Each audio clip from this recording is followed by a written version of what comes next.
Boa noite, irmãos. Graça e a paz do Senhor Jesus seja com os irmãos essa noite. É uma alegria estarmos aqui reunidos mais uma vez. É sempre uma alegria estar com os irmãos. Agradeço ao reverendo Emerson pelo convite, os irmãos. Eu sou de Ouro Branco, pastor auxiliar lá da primeira igreja presbiteriana de Ouro Branco. Graças a Deus a gente está plantando a segunda. Temos a congregação lá, a segunda igreja presbiteriana de Ouro Branco. Sou pastor auxiliar da primeira. Vocês já perceberam, aqueles que ainda me conhecem, eu sou carioca, sou do Rio. Estou aqui em Minas já tem 5 anos. Vocês veem que o sotaque está quase se perdendo, né? Está bem fraquinho já. Mas, graças a Deus, a gente está aqui. Sou mais mineiro que carioca, eu acho. Irmãos, a gente vai então falar sobre esse assunto que é muito importante, que é a Reforma Protestante. Esse ano, 2025, a gente comemora 508 anos da Reforma Protestante. Não que a Reforma Protestante tenha uma data oficial, em que Lutero chegou um dia e falou: hoje, 31 de outubro, temos então de 1507, temos a Reforma Protestante. Não é isso. Mas aqui é justamente a data em que nós temos o momento em que Lutero publica as 95 teses contra as indulgências, contra a prática de indulgências, e aí é o marco do que a gente tem como Reforma Protestante. Então, quando a gente fala de reforma, certamente a gente vai lembrar de Martim Lutero, Zwinglio, Martin Bucer, João Calvino, John Knox, todos esses caras falando sobre eleição, falando contra o livre-arbítrio, contra as doutrinas católicas. E aí, alguns anos depois, vem os 5 solas, e mais tarde vem os 5 pontos do calvinismo. Mas a doutrina reformada e a reforma protestante é muito mais do que isso. No centro de toda essa insatisfação dos reformadores, no centro de todas as denúncias, no centro daquilo que se tornou o cisma cristão, dividindo católicos de protestantes, está justamente o desejo ao retorno da palavra de Deus no centro da vida cristã. Esse é o espírito dos reformadores, o resgate da palavra de Deus como centro da vida cristã. E certamente eles repensaram todas as coisas e todos os hábitos, os dogmas realizados pela igreja até então, e como isso aos poucos foi retirando a palavra do centro da vida dos crentes, inclusive do culto. Então, quando a gente fala de reforma protestante em adoração, não é o primeiro tema que vem em mente, como eu falei. Normalmente vem temas mais doutrinários, como referentes à salvação, como a eleição e justificação somente pela fé. Mas a adoração também estava no cerne, estava no centro do ensino dos reformadores, justamente para colocar a palavra no local em que ela merece, que é o centro da nossa vida. E é exatamente isso que a gente vai falar hoje. Nessa primeira palestra sobre a reforma protestante e a adoração reformada, nós vamos ver que o culto é o centro da vida cristã. Então, o culto não é só uma obrigação religiosa. A gente não cumpre só um mero ritualismo semanal quando a gente vem louvar a Deus e prestar culto no domingo. Muito menos é uma terapia em grupo, como a gente vê em alguns movimentos evangélicos hoje, naqueles jargões do tipo: não, você vem aqui no domingo para você ser alimentado ao longo da semana. Normalmente não é assim? Isso daí é terapia, gente. O culto não é algo terapêutico. O culto é algo espiritual, é um movimento espiritual, é um movimento do cristão se prestando em adoração ao Deus verdadeiro. Isso é o culto. Certamente seremos alimentados, certamente seremos encorajados e viveremos melhor por causa disso. Mas a função do culto não nos motivar para a semana. É muito mais do que isso. É a adoração ao verdadeiro Deus. E o mais importante, o culto é uma resposta à convocação de Deus. Então, se alguém perguntar para você: por que você crente vai ao culto? Você tem que responder o seguinte: porque eu estou respondendo ao chamado do Senhor. Amém. Desde que o mundo é mundo e Deus formou o seu povo, separou os seus para si após a queda de Adão, Ele sempre chamou homens e mulheres a lhe prestar culto. Então, o culto cristão sempre deve ser uma resposta à convocação de Deus ao seu povo. Então, o que é o culto? É uma resposta nossa. Estamos respondendo: sim, Senhor, eis-me aqui mais uma vez na sua presença. Essa é a essência do culto, essa é a natureza do culto. No momento em que nós, então, respondemos positivamente ao chamado de Deus para adoração, nós somos alimentados, nós somos edificados, nós crescemos espiritualmente, nós somos fortalecidos na fé e na esperança de Cristo Jesus. Tudo isso vem no momento em que nós então respondemos a esse chamado. É um exercício de fé do povo de Deus, comprado pelo sangue de Cristo. Então, irmãos, a gente vai falar sobre isso hoje à luz da reforma e dentro do contexto histórico dos reformadores. Então, essa primeira palestra e a segunda, elas terão a mesma estrutura. Então, o que eu vou fazer com os irmãos? Como bom presbiteriano, eu dividi a palestra em 3 pontos. Então, o primeiro ponto, a gente vai ver a teologia daquele assunto. Então, vamos ver a base bíblica para a nossa adoração.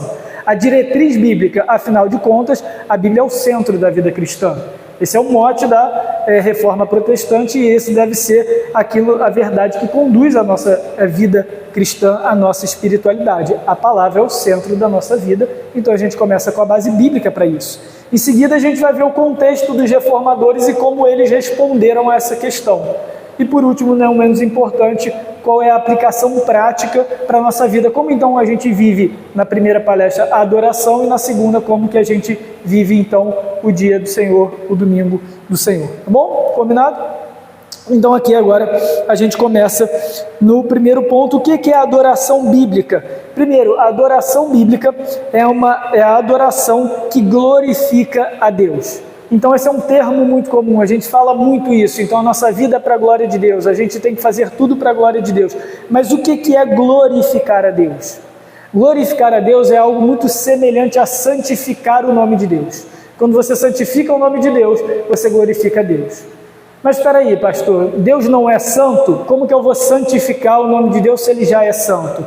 Santificar no sentido de tratar Deus de forma separada das demais coisas. Em outras palavras, tratar Deus como alguém que é único, alguém que é exclusivo, alguém que não tem nenhum precedente e ninguém a quem se compare a Ele. Quando a gente trata Deus assim, quando a gente se relaciona com Deus dessa forma única e exclusiva, nós estamos santificando o nome do Senhor. E quando a gente santifica o nome do Senhor, a gente reconhece a sua grandeza. A gente reconhece quem Ele é, a gente reconhece o ser de Deus e as suas obras, o que Ele faz. E isso é glorificar a Deus. No final das contas, então, dar glória a Deus e glorificar a Deus é reconhecê-lo como quem Ele é e por aquilo que Ele faz. E por isso, todo o nosso louvor, toda a nossa adoração deve ser somente a Ele, porque ninguém se compara ao nosso Deus. Por isso, Ele é o único que é digno da nossa honra, Ele é o digno do nosso louvor, digno do nosso amor, da nossa devoção, da nossa dedicação, da nossa vida, porque Deus, Ele é único em todas as coisas, não há quem se compare ao nosso Senhor. Como que a gente faz isso então? Como que a gente glorifica a Deus? Como que a gente santifica o nome do Senhor? A gente faz isso de 2 formas. Primeiro, através da nossa conduta, ou seja, a nossa vida diária, a nossa postura, a maneira como a gente fala, a maneira como a gente enxerga a realidade, como a gente pensa, isso daí reflete uma vida que glorifica ou não a Deus. Então abram comigo em 1 Coríntios, capítulo 10, versículo 31. 1 Coríntios 10, versículo 31. Então aqui a gente vê o apóstolo Paulo dando esse exemplo e orientando os crentes de Corinto de como deve ser a vida que glorifica a Deus em todos os momentos. Portanto, quer comais, quer bebais, ou façais outra coisa qualquer, fazei tudo para a glória de Deus. Então tudo que a gente faz é diante da realidade e com a postura de que Deus é todo poderoso, Ele domina os céus e a terra. Então o que significa isso na prática? Então como é que eu como para a glória de Deus? Daqui a pouco a gente vai tomar um café, comer um bolo aí que eu já vi ali, já marquei. Então é o seguinte, como que a gente vai fazer isso? Então a gente vai cantar louvores enquanto come? Vai cantar de boca cheia, louvar a Deus de boca cheia? Claro que não, gente. Comer para a glória de Deus, por exemplo, é comer com a tranquilidade, com a satisfação de que o Senhor nos sustenta em todas as coisas, inclusive no nosso pão diário. Isso é comer para a glória de Deus. Então, viver para a glória de Deus é viver com essa consciência de que Deus sustenta a nossa vida, sustenta a realidade, sustenta todas as coisas. Isso não deve ser diferente na adoração. A adoração é a segunda forma, a segunda maneira pela qual a gente glorifica Deus. E quando eu digo adoração aqui, nos reunimos formalmente como povo da aliança para prestar culto ao Senhor. Tá? Então a gente tem que tomar cuidado com isso, porque em algumas vezes pode-se dizer assim, não, toda a nossa vida é um culto a Deus. Não, de forma alguma. Toda a nossa vida é para a glória de Deus. Mas o culto a Deus é o momento em que o povo de Deus, da aliança, se reúne pública e formalmente para prestar culto a Deus. Entenderam a diferença? Isso é muito importante. Porque se a gente acha que toda a nossa vida é o culto a Deus, então o momento de culto é só mais um momento da vida. É só mais um desses capítulos dentro da nossa semana. E a gente perde a reverência e o senso de importância e de santificação e de santidade daquele momento de culto. Ou seja, o culto é só mais um capítulo da nossa vida espiritual.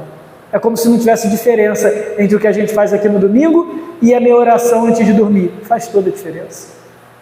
É lógico que a gente pode adorar a Deus na nossa casa, pela nossa conduta, pela nossa vida devocional, mas prestar culto é uma resposta ao chamado de Deus, quando o povo de Deus se reúne publicamente para fazer. Então essa é a primeira parte, é assim que a gente faz. A adoração bíblica é uma adoração que glorifica a Deus. Mas a adoração bíblica também é em espírito e verdade. Então, João capítulo 4, o Senhor Jesus encontra a mulher samaritana, uma mulher samaritana, e naquela época, judeus e samaritanos eram separados. Você tinha então os samaritanos, eram os descendentes do reino do norte, que nunca retornaram do exílio, e os judeus eram descendentes do reino do sul. E havia uma disputa então, porque o reino do norte, depois que se separou, ele colocou como a central religiosa do reino do norte Samaria. E essa mulher então pergunta para Jesus, vem cá Jesus, então e aí, onde que a gente deve adorar? A gente tem que adorar em Samaria ou em Jerusalém? Onde é o local de adoração?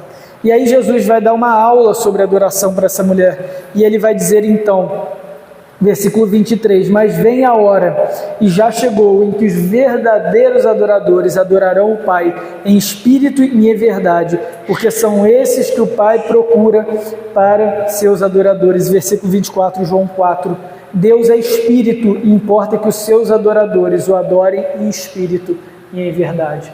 Então essa é a segunda forma e a segunda característica da nossa adoração. Ela deve ser em espírito e em verdade. Então o que Jesus está dizendo para essa mulher? O que ele está respondendo? Olha só, o local geográfico não é o que determina a validade do culto, a validade da adoração.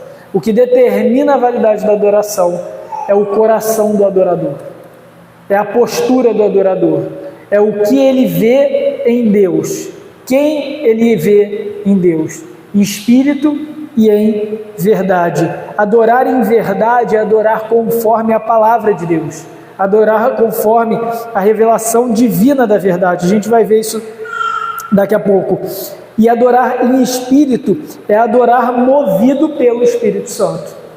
Em outras palavras, a gente não deve orar por obrigação, adorar por obrigação. A gente não adora para ser salvo, a gente não adora porque os nossos pais exigiram, nos obrigaram a vir à igreja. A gente adora porque o Espírito Santo nos impele, nos comove, nos leva à verdadeira adoração. E é assim que nós então sabemos se estamos de fato sendo fiéis ao Senhor, e se o nosso culto é legítimo, se a nossa adoração é legítima, se a gente entende o que a gente está fazendo. Então adorar em verdade, o culto é algo consciente, baseado na Escritura. Então é assim que a gente adora em verdade e em espírito, movido por uma forte consciência de louvor e glória a Deus. Somente aquele que tem o Espírito Santo pode fazer isso. Somente quem tem o Espírito Santo tem essa consciência de quem Deus é e que é o único que merece e é digno da nossa adoração. E então o Espírito Santo naturalmente vai conduzir os verdadeiros adoradores à presença do Pai, inclusive no culto público. Terceiro ponto do culto da adoração bíblica é que essa adoração é consciente. Olha que isso daí é importante, eu vou repetir: a verdadeira adoração é um exercício consciente de fé. E aqui eu coloquei esse título justamente porque há uma certa dificuldade em algumas pessoas em associar a fé e a razão. Alguns entendem que a fé é o contrário da razão, que agir com fé, ser movido pela fé, viver pela fé, é não se apegar à razão, não se apegar à sua consciência, é aquilo que é inexplicável. Então isso seria a fé, mas não é verdade. Quando a gente olha então a definição bíblica de fé, a gente vai ver que é o oposto de algo inconsciente, que é o oposto de algo que vai contra a cognição, que o autor aos Hebreus vai dizer que a fé é a certeza daquilo que não se vê. A gente só tem certeza de algo depois que a gente pensou muito sobre aquilo, depois que aquilo ali já foi tomado como verdade para nós, depois que a gente já racionalizou, depois que a gente já refletiu sobre a matéria, sobre determinada questão, e então nós estamos convictos daquilo. Convicção não vem pela ignorância, convicção vem pelo conhecimento. E se fé é convicção, logo ela vem pelo conhecimento. Conhecimento de quê? Conhecimento de Deus.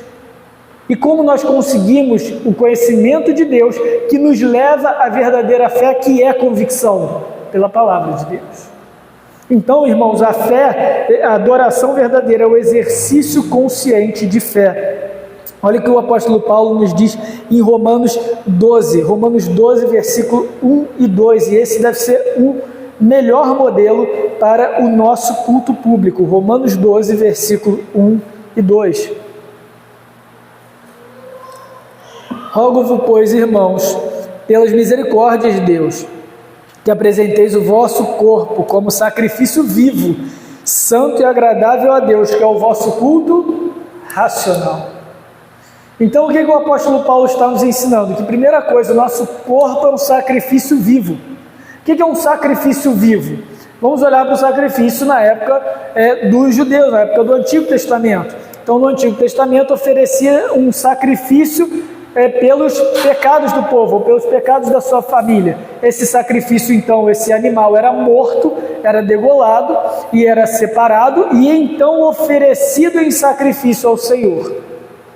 Ali ele estava morto, inconsciente. Paulo vai dizer o seguinte: agora nós somos o sacrifício, mas nós não somos um sacrifício morto, nós somos um sacrifício vivo. A gente tem consciência do que a gente faz, a gente experimenta aquilo que a gente faz, a gente sabe o porquê a gente faz.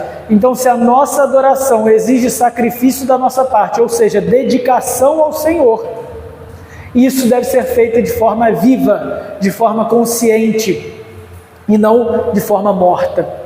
E aí então ele conclui: santo, um sacrifício que é vivo, santo e agradável a Deus, que é o vosso culto racional. Então esse sacrifício consciente é o nosso culto racional.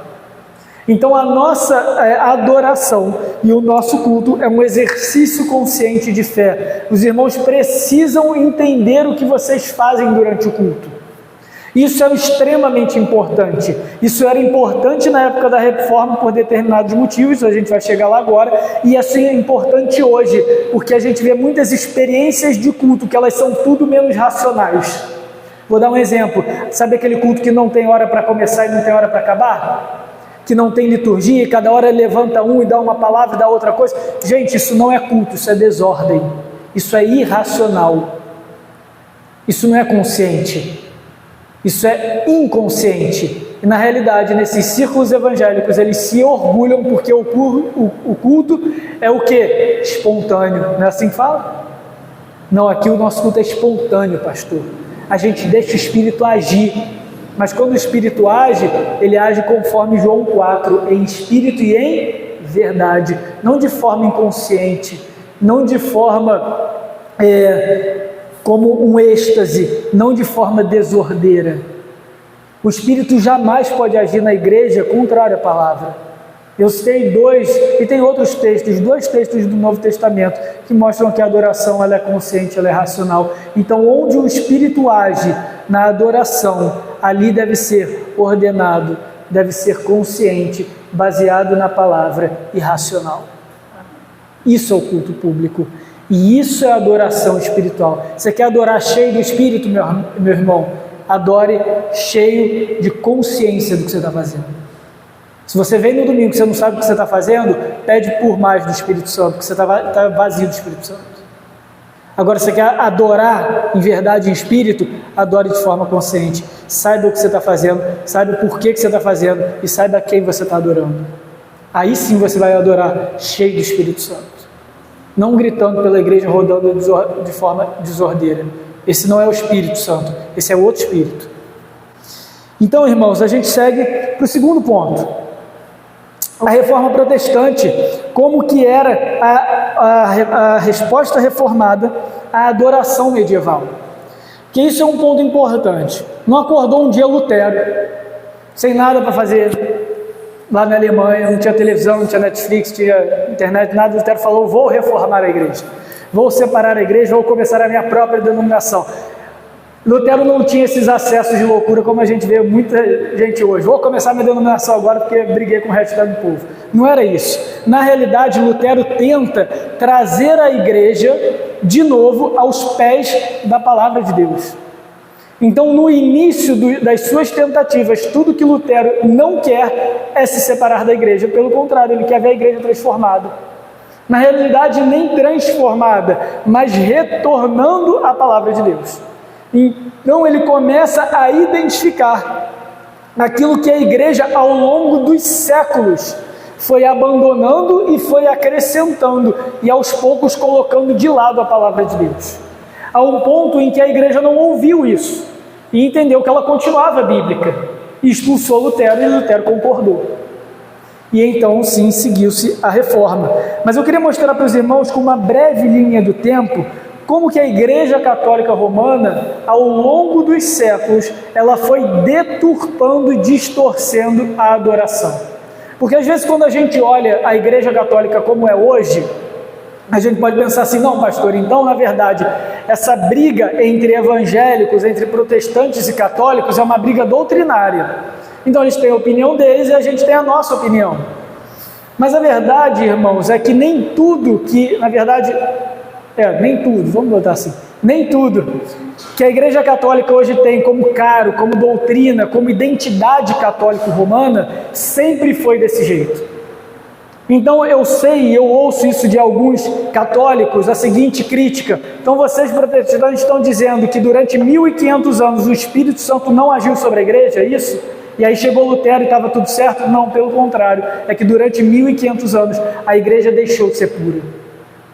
Durante 1500 anos, ela deixou a palavra de Deus, ela deixou o seu centro, e aos poucos ela foi acrescentando o que não deveria na adoração, a um certo ponto em que não dava mais para saber se aquela era uma adoração bíblica. Eu vou provar para os irmãos. Vejam isso, século VIII.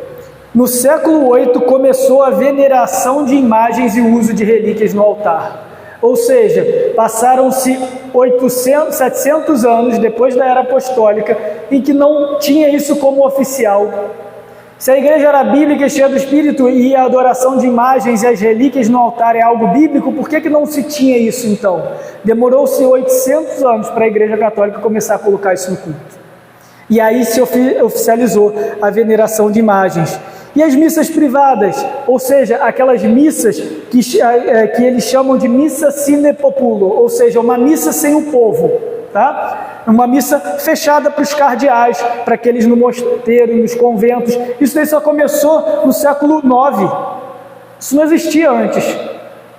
E a venda de indulgências, que foi inclusive aquilo que Lutero se colocou contra, em que as almas que estavam sofrendo no local intermediário de tormento, elas então seriam retiradas daquele local e aí seriam então passariam para o céu. Quando que começa a venda de indulgências? Ela começa no século XI. E o sufrágio dos mortos, ou seja, a oração pelos mortos, a missa de sétimo dia, no século XII, e é no século XIII que se tem a doutrina oficializada do purgatório. Então, até então, você não tinha isso de doutrina do purgatório, você tinha algumas poucas unidades católicas em algumas cidades, em alguns países, que defendiam a existência do purgatório, mas o purgatório só vai ser reconhecido no Concílio de Lyon no século XIII. E a negação do cálice, aí a gente vê, por exemplo, na Santa Ceia ou na Eucaristia. Vocês repararem hoje, os crentes só comem da hóstia, eles não bebem no cálice, mas nem sempre foi assim. E se a gente falar hoje com um católico, mas você está sendo antibíblica, fala, não, mas a doutrina católica é essa, mas nem sempre foi assim. A negação do cálice começou no século XIII. Até então eles estavam fazendo certo, como Jesus ordenou, que partisse do pão e bebesse do cálice, até que ele venha. Mas no século XIII eles passam então a negativa do cálice. E por que eles negam o cálice? Porque é reservado ao padre, ao sacerdote, porque ele é in persona Christi, ou seja, ele perfigura e representa Cristo no momento da Eucaristia. Sabiam disso? Que o sacerdote é a representação do Cristo morto na Eucaristia, por isso que só ele toma do cálice. E aí, todas as vezes que a Igreja Católica tem a Eucaristia, eles estão renovando a morte de Cristo, porque Cristo, segundo eles, está presente na hóstia, está presente no cálice, então Jesus morre todas as vezes na Eucaristia e ressuscita no final da missa. Isso só começou no século III. A missa em latim, que é outra crítica de Lutero. Lutero vai traduzir a Bíblia para o alemão. A gente teve outros homens que tentaram traduzir a Bíblia para o inglês e foram mortos na fogueira por causa disso, porque segundo a doutrina católica do século XIV e do século XV, a Bíblia não poderia ser lida em línguas vulgares, e aí então ela só poderia ser lida no latim, e a missa em latim, mas a missa em latim ela só começa no século XII. Essa ideia da transubstanciação do pão e do vinho se transformando no corpo, no sangue de Cristo, só no século XIII. E no século XIV, a elevação da hóstia, ou seja, a hóstia também é um elemento de veneração. Então, quando o padre levanta lá aquele pãozinho e parte na frente de todo mundo, o nome disso é elevação da hóstia. Ele não está só mostrando a hóstia não, irmãos. Ele está elevando a hóstia para que toda a igreja venere aquele pão, agora como corpo de Cristo. Vejam como eu falei aqui de 14 séculos, de sucessivos acréscimos à doutrina, de sucessivas violações da instituição bíblica, da adoração bíblica. Então chega um ponto em que aqueles homens e mulheres que tinham acesso à Escritura, que os reformadores em sua maioria eram monges e freiras, porque eles eram os que tinham acesso à Escritura e eram letrados na Europa. E então eles vão dizer, não, isso não é bíblico. Essa não é a adoração. A verdade é que com todos esses acréscimos, fruto da imaginação humana, a congregação passou a se distanciar cada vez mais de Deus no momento da adoração. Então agora as homilias, as pregações, o ensino da palavra eram reduzidos a minutos. Isso continua hoje. Se você for numa missa católica, a homilia não passa de 20 minutos, não é assim? E ela é padronizada para toda a Igreja Católica brasileira. Todo padre recebe a homilia a qual ele deve ali pregar. Não há interpretação da Escritura, não há ensino da Escritura verdadeiro. Há distanciamento do povo de Deus da Escritura. Isso acontecia na Reforma. E é por isso, então, que Lutero e outros reformadores se levantam para colocar a palavra onde sempre lhe foi lugar de direito, o centro do culto. É então por isso que na Reforma Protestante retorna, porque nem sempre foi assim, inclusive dentro da Igreja Católica. Nos primeiros séculos depois de Constantino, havia sim exposição da palavra. Nos tempos de Agostinho, por exemplo, Agostinho tem muitas homilias expositivas que a gente usa até hoje como válidas. Agostinho foi inserido no catolicismo romano no seu tempo. Foi um dos pais africanos. Porém, isso foi se distanciando do culto e distanciando o povo de Deus da interpretação e do estudo da palavra ao longo dos séculos, até que não se tinha mais pregação da palavra. E o tiro de misericórdia foi a Bíblia, foi a pregação em latim, a missa toda em latim. Então agora, a palavra de Deus não só havia perdido a centralidade da adoração, ela não havia sido diluída em toda a superstição da missa, como ela ainda tinha sido distanciada da língua vernacular, ou seja, da língua que o povo falava. Então ninguém entendia nada, já se falava pouco, e o pouco que falava era inteligível. Então é isso que vai criar no coração dos reformadores uma insatisfação contra a adoração no seu tempo, a adoração medieval, porque a congregação se afastou cada vez mais, ou melhor, foi afastada da palavra de Deus, que é o centro da adoração. E aí, então, o esforço dos reformadores era sempre de purificar a igreja e trazer o povo de Deus novamente a essa verdadeira adoração bíblica, colocar a palavra de Deus, então, no seu lugar, que é por direito. Então, como que Lutero faz isso? Ele traduz a Bíblia para o alemão da época, e ele insistia que a pregação da palavra fosse o clímax do culto. Em suas palavras, Lutero afirmava: no reino de Cristo, o comando pertence unicamente à palavra de Deus. Então, quem dirige a igreja, quem governa a igreja, é Cristo através da sua palavra. Não é um oficial romano, não é um homem estabelecido por homens, mas é Cristo governando a igreja através da sua palavra. No reino de Cristo, o comando pertence unicamente à palavra, não tradições humanas. Então, as leituras e as orações repetidas em latim foram abolidas da liturgia, as imagens e as relíquias foram retiradas do altar e dos locais de culto, a ceia passou a ser administrada com pão e vinho para todas as pessoas, conforme a instrução do próprio Cristo, e as homilias, elas foram substituídas pela pregação expositiva da palavra de Deus.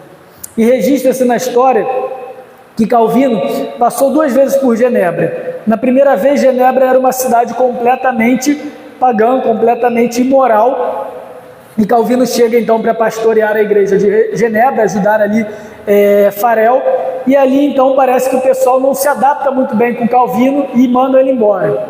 E uma das coisas que Calvino fez na sua primeira chegada em Genebra é começar a pregar as Escrituras. Então ele começou pregando a Escritura capítulo a capítulo, e ele pregava pelo menos 3 vezes por semana as Escrituras expositivamente, mais de 1 hora. E aí ele saiu de Genebra, não quiseram ele, logo depois Farel volta, chama Calvino de novo: não, Calvino, agora a gente a gente entendeu o que você quer, e a gente vai acatar então o seu modelo de igreja, a sua ordem de igreja, o governo de igreja, que de fato a gente entende agora que é o governo bíblico. Chamaram Calvino de novo, primeiro sermão ele falou: irmãos, então agora a gente vai continuar de onde a gente parou. E aí ele continuou pregando o texto seguinte ao último 3 anos atrás, quando ele largou Genebra. Isso daí é um zelo pela Escritura no centro da palavra, pela Escritura no centro do culto. Então isso era caro para os reformadores. Só que a gente olha para o nosso culto hoje e a gente parece que tem esquecido isso de novo.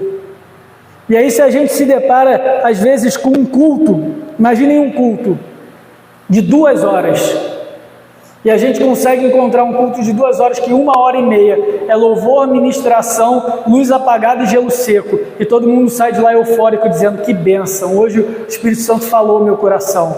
Mas se a gente inverter e colocar um louvor de meia hora e uma pregação de 1h30, a gente vai ouvir assim no final: pastor, você abusou hoje, hein? Amanhã eu trabalho, estou cansado, pastor. Mas na realidade, irmãos, eu não estou aqui divulgando para a gente pregar 2, 3 horas, não. Mas o ponto é o seguinte: a defesa aqui é que a palavra é o centro, é o clímax, é o auge da adoração pública. Foi por isso que os reformadores lutaram e muitos até morreram, para que a palavra permanecesse no lugar que lhe é devido. E agora o que a gente vê em muitos movimentos evangélicos é o contrário. Parece que é uma renovação daquilo que um dia foi o catolicismo romano, de afastamento da palavra, de afastamento da congregação. Porque quando a gente olha o culto hoje, muitos cultos são espetáculos, são shows, e quem está aqui no púlpito está completamente distante de quem está aí sentado. Há um distanciamento novamente da congregação. E não foi isso que os reformadores defenderam. Eles defenderam, então, o que a gente chama de um culto reformado. E quando eu falo que culto reformado, irmãos, agora eu estou estritamente me referindo ao culto calvinista. Tá? Então, qual é o modelo do culto calvinista, daquela que a gente tem a herança desde João Calvino e posteriormente de John Knox?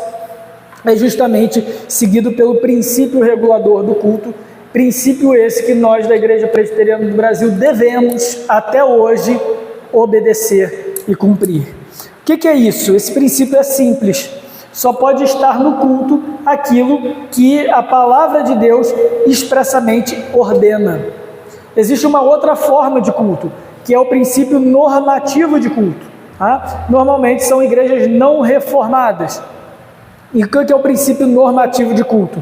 Se algo não está proibido na Bíblia, então pode estar no culto. Então, por exemplo, a Bíblia proíbe testemunho pessoal durante o culto? Testemunho espontâneo? Não, em nenhum momento fala, não deixe testemunho espontâneo durante o culto. Não tem um versículo que fala isso. Então pode. É isso que esses irmãos defendem. A Bíblia não fala nada contra teatro no meio do culto. Então pode. Mas nós seguimos o princípio regulador do culto, ou seja, só pode ser considerado elemento de culto se estiver expressamente ordenado na Bíblia. Daqui a pouco eu vou falar o que é elemento de culto. Mas vejam só, de onde que a gente tira o princípio regulador do culto? Da própria Escritura. Abram comigo em Deuteronômio 12:32. Deuteronômio 12:32.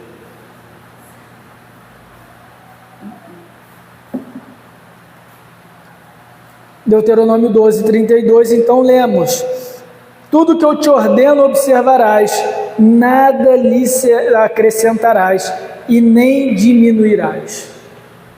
Tudo que eu te ordeno observarás e nada lhe acrescentarás e nem diminuirás. Isso aqui é a palavra de Deus a Moisés. E alguns podem argumentar, não, pastor, mas isso daqui em Deuteronômio ele está se referindo à lei. Você não pode acrescentar nada à lei de Deus. Mas eu escolhi aqui em Deuteronômio 12 justamente porque um pouco antes, nesse mesmo capítulo, ele vai falar sobre o culto.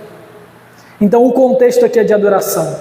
A adoração e a forma como o povo de Deus deveria adorar também fazia parte da lei de Moisés. Então, aqui é muito claro, é expresso muito claro que a gente só deve adorar daquilo que Deus permite e prescreve na sua palavra. Exemplo do Novo Testamento, agora o próprio Senhor Jesus, ao condenar a hipocrisia da sua geração, e ele cita o profeta Isaías, Mateus capítulo 9, versículo 5. Mateus capítulo 9, versículo 5. E em vão me adoram, ensinando doutrinas que são preceitos humanos. Então essas doutrinas que são preceitos humanos são inclusive observâncias em torno da adoração. Então o Senhor Jesus aqui está criticando os judeus e os fariseus justamente porque eles acrescentaram à experiência de adoração ordenanças que não estavam prescritas na palavra de Deus. Então esse é o princípio bíblico, ou seja, nós não temos direito de acrescentar nada à palavra, nem mesmo ao que diz respeito ao culto. Nós não temos o direito de cultuar a Deus como nós bem entendemos. No início eu falei que o verdadeiro culto é uma resposta do povo de Deus ao chamado à adoração. Não foi isso que a gente definiu que é culto? Não é uma resposta? Se é uma resposta, a gente tem que responder da maneira como Deus determina na sua palavra. Nós não temos esse direito de determinar como nós vamos adorar a Deus, porque Ele é o objeto de adoração. Ele é o único que merece adoração. Então Ele é o único que tem autoridade para determinar como Ele quer e como Ele deve ser adorado. Isso não é direito nosso. Então, eu trago aqui pastor puritano Jeremias Burroughs, e ele diz o seguinte: na adoração a Deus não se deve oferecer nada além daquilo que Ele mesmo ordenou. Qualquer coisa que inserirmos na adoração a Deus precisa ter autorização da palavra de Deus. É necessário que algo seja ordenado, ou seja, vindo de uma ordem de Deus. Não é suficiente que não seja proibido. Então esse é o nosso critério. Não basta não ser proibido para a gente colocar no culto. Precisa ser ordenado diretamente por Deus. Tá? Isso aqui é uma fala de Burroughs naquele livro Adoração Evangélica. Então a tradição reformada, ela traz isso, ela vai agora limpar, ela vai simplificar, ela vai purificar o culto, a adoração de tudo aquilo que não foi ordenado da palavra de Deus. Qual é a nossa responsabilidade como cristãos hoje, bíblicos? Devemos mais uma vez zelar pela simplicidade do culto, quando em nosso entorno há tantas vozes e tantas pressões, até evangélicas, e muitas vezes fogo amigo, falo como pastor presbiteriano, mas de outras igrejas da nossa denominação, que querem acrescentar e ferem o princípio regulador do culto. Devemos ser firmes, devemos ser bíblicos. Isso não quer dizer, irmãos, um culto frio. Isso não quer dizer um culto sem fervor, sem paixão, sem dedicação. Pelo contrário, nós devemos estar animados, deve ser a alegria do nosso dia, deve ser a alegria da nossa semana, o prestar culto ao Senhor. A gente vai falar isso na segunda palestra. A alegria, o deleite que é o dia do Senhor. Um culto ordenado não é sinônimo de um culto morto, mas de um culto fiel à palavra. A gente pode se alegrar na nossa obediência a Cristo, e aí sim a gente vai provar o nosso coração. Se você não consegue se alegrar ao obedecer aquilo que a palavra prescreve, então o problema não está na rigidez da palavra, mas o problema está justamente na fraqueza do seu coração. Então, como que a gente deve adorar? Agora vamos aplicar essas verdades ao nosso culto hoje. Continuamos seguindo o princípio regulador do culto. Então, o que esse princípio vai dizer? Ele vai definir elementos de culto. O que é o elemento de culto? É algo que é intrínseco, que é inegociável, que precisa estar presente no culto ao Senhor. Caso contrário, não vai ser culto a Deus, ok? Então isso é um elemento de culto, a gente não pode abrir mão dessas coisas. Mas também há aquilo que a gente chama de circunstância de culto. Então o que são as circunstâncias de culto? São todos os acessórios que permitem que o culto seja bem realizado. Então, por exemplo, esse microfone que eu estou usando é uma circunstância de culto. Os instrumentos aqui são circunstâncias de culto. Então, quando a gente chega e fala, não pode pregar de microfone, não pode usar determinado instrumento, porque isso daí fere a adoração, isso fere a pureza do culto. Você está transformando um elemento, uma circunstância de culto num elemento de culto. Ok? Então, toda e qualquer circunstância de culto, ela é válida? Por exemplo, gelo seco, luz apagada e holofote em mim, é circunstância de culto, pastor, então pode. Mas aí a palavra não é mais o centro, o pregador é o centro. E aí feriu um princípio de culto, um elemento de culto. Então, assim, qual é o limite da circunstância de culto? Os próprios elementos de culto. Esse é o nosso critério. Tá? Elementos de culto, então, bem rapidinho. Leitura da palavra. Vejam Atos 13, 15. Agora eu vou mais rápido, vocês podem acompanhar no telão. Então, Atos 13, versículo 15.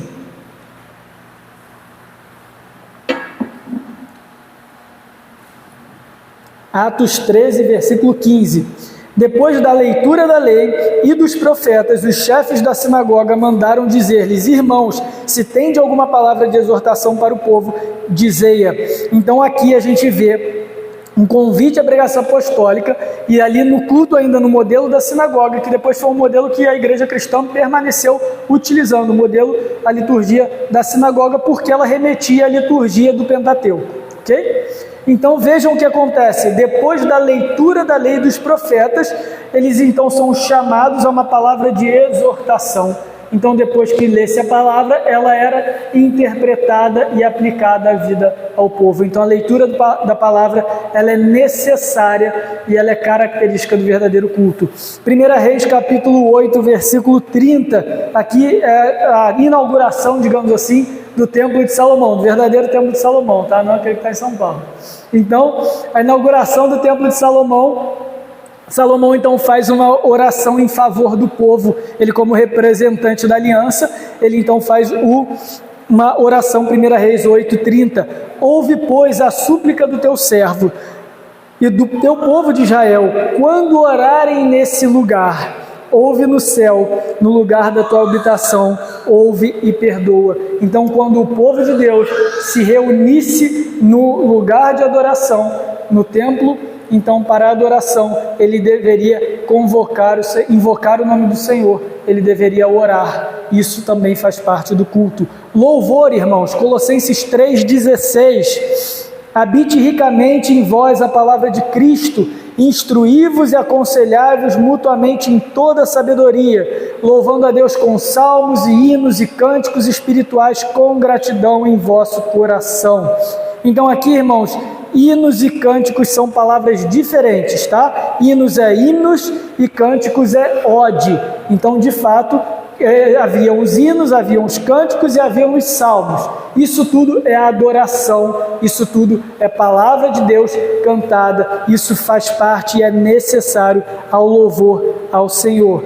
Atos 20, versículo 7, os sacramentos também fazem parte do culto ao Senhor, e aqui o sacramento é a ceia do Senhor e o batismo. No primeiro dia da semana, estando nós reunidos com o fim do partir do pão, ou seja, a ceia do Senhor, Paulo, que devia seguir viagem no dia imediato, exortava-os e prolongou o discurso até meia-noite. Então vocês acham que uma hora de sermão é longa, que vocês não ouviram Paulo. Pregou até meia-noite, o menino dormiu, caiu da janela e morreu. Mas depois ressuscitou, Paulo ressuscitou o menino. Então, gente, aqui era um local, era um momento de culto. Era um momento de culto, eles se reuniram a fim de partir o pão, tiveram a ceia do Senhor e depois Paulo pregou e se empolgou na pregação, ok, mas era um culto. Então no culto tinha também o fim do partir do pão. Mas pastor, nem todo culto a gente batiza, nem todo culto a gente tem ceia do Senhor, é elemento de culto, então a gente está ferindo. Irmãos, a gente também precisa ser consciente, a gente não vai exigir o batismo se ele de fato não tiver ocasião para o batismo. Bom, então aqui a gente vê que o sacramento faz parte do culto ao Senhor. Ofertas e dízimos também é elemento de culto. Salmo 96, versículo 8. Tributai ao Senhor a glória devida ao seu nome. Trazei oferendas e entrai nos seus átrios. Aqui ele está se referindo ao átrio do templo, a entrada do templo. Então, oferecer